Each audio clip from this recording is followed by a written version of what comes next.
Welcome to The Explainer. Today, we're diving headfirst into one of history's most fascinating, massive, and, spoiler alert, completely misguided scientific missteps. We're going to explore exactly how an entire society became totally convinced that the literal, physical shape of your head held the absolute truth about who you were on the inside. It's a wild story about anatomy, pop culture, and honestly, how easily we can trick ourselves when we're just desperate for simple answers. Okay, let's dive into this. Picture yourself sitting in a quiet, warmly lit 19th century parlor. A stranger is slowly circling behind you, right? They're carefully pressing their fingers against your head. They pause at a slight bump just above your ear, nodding super seriously. That, they confidently tell you, means you're highly combative. Then they feel a little rise near your forehead. Excellent, that suggests high intelligence. A dip somewhere else? Well, unfortunately, that reveals weak self-control, poor judgment, or maybe just a lack of kindness. So, could a simple bump on your head literally reveal your deepest secrets? Today, we instinctively laugh at this. I mean, no way, right? But to people living in the 1800s, this didn't sound ridiculous at all. In fact, for a huge portion of the population, it sounded like the absolute bleeding edge of modern science. It was taken completely seriously by doctors, teachers, massive employers, and just everyday people trying to navigate their lives. What they were practicing was phrenology. That's the pseudoscientific belief that a person's character, their hidden talents, and their moral weaknesses could be read directly from the shape of their skull. Today, we rightly classify this as pseudoscience. It was a theory dressed up in the lab coat of science, but completely lacking the actual evidence to back it up. But why did the idea spread like wildfire? Well, because it promised something we all fundamentally want: a simple physical key to unlock the deeply complicated mystery of human personality. Section 1. The birth of phrenology. Franz Joseph Gall. So, to really understand how this happened, we have to travel back to 1790s Vienna. You see, Gall wasn't trying to invent some cheap parlor trick. He was actually a medical professional obsessed with a pattern he noticed back in his student days. Step 1. Gall observed that some of his classmates who were exceptionally good at memorizing words just happened to have very prominent bulging eyes. Step 2. From this tiny observation, he makes a massive leap. He assumed that the part of the brain sitting right behind the eyes must house a special mental organ specifically for verbal memory. Step 3. He concluded that if a person exercised this organ, it would physically grow, pushing outward on the skull and creating a visible bump. He initially called this cranioscopy or organology. It is a textbook example of circular reasoning, but to Gall it felt entirely logical. And Gall didn't just stop at memory. He eventually mapped out an incredible 27 distinct mental organs. He claimed 19 of them were basic instincts we share with animals, while 8 were exclusively human. To Gall, the brain wasn't just a single unified thing. It was like a crowded neighborhood of tiny mental districts, and each one had a highly specific job. One organ controlled memory, another controlled artistic ability, and others controlled deep urges like combativeness, caution, or destructiveness. Section 2. A Victorian pop culture craze. Now, what's really interesting about this slide is how Gall's rather obscure anatomical theories transformed into a massive global phenomenon, and we have his younger assistant, Johann Gospar Spurzheim, to thank for that. Spurzheim was basically the marketing genius behind the whole movement. He introduced the incredibly catchy term phrenology and completely rebranded the whole thing. Where Gall used shocking harsh labels, like literally calling one part the organ for murder, Spurzheim sanitized it to the much softer destructiveness. This subtle change was absolutely huge. It made the theories socially acceptable. You definitely couldn't talk about a murder bump over afternoon tea, but you could absolutely discuss destructiveness and polite society. Spurzheim didn't just rebrand it, though. He expanded the map to a total of 35 mental organs. And to help everyday folks visualize this, the movement began rolling out mass-produced ceramic busts marked with these 35 numbered regions. You've probably seen pictures of them. They're iconic. They became the ultimate piece of 19th century home decor. People were literally buying these mapped heads to proudly display in their parlors and offices. And the sheer scale of this craze? Absolutely staggering. To put it into perspective, a whopping 200,000 copies of George Combs' book, The Constitution of Man, were sold. In the 1800s, that is a monumental number.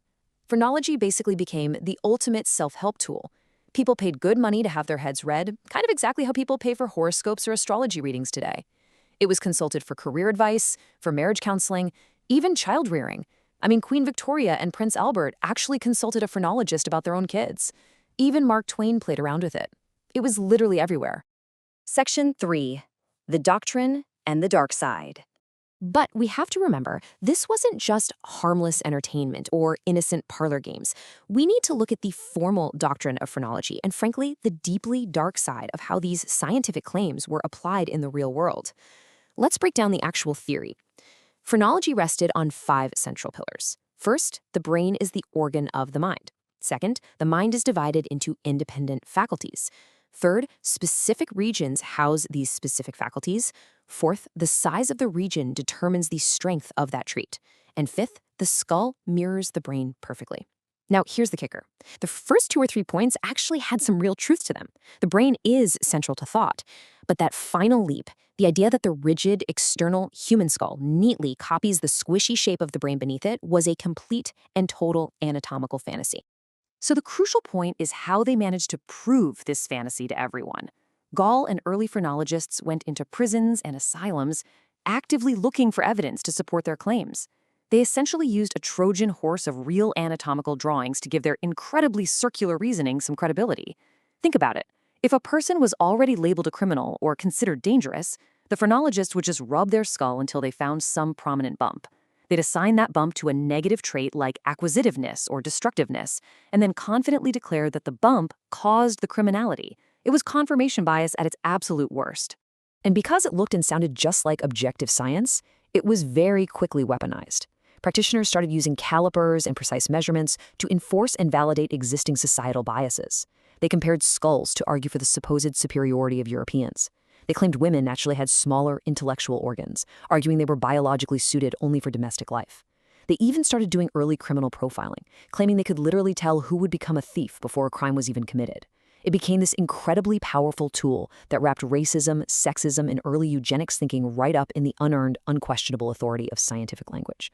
Section 4. Science Strikes Back. Thankfully, not everyone just sat back and accepted this quietly. Serious intellectual pushback began to mount, and the actual scientific method finally began to tear the theory apart piece by piece. As early as 1801, the emperor actually banned Gall from lecturing in Vienna. By 1815, anatomist John Gordon fiercely attacked it in the Edinburgh Review, calling it thorough quackery. But the biggest blow? That came in the 1820s from French physiologist Marie-Jean-Pierre Florence. He systematically removed parts of pigeon brains and carefully observed the results, proving that brain functions were widely distributed, which totally shuttered Gall's tidy little map of isolated organs. And just to put the absolute final nail in the coffin, in the 21st century, researchers used modern MRI scans on huge data sets and found zero, literally zero, meaningful correlation between scalp curvature and personality traits. Section 5. Phrenology's accidental legacy. And this brilliantly illustrates the strangest part of our story today. Because despite being completely, thoroughly wrong about reading skull bumps, this massive scientific blunder actually left behind a really surprising silver lining. The contrast here is just fascinating.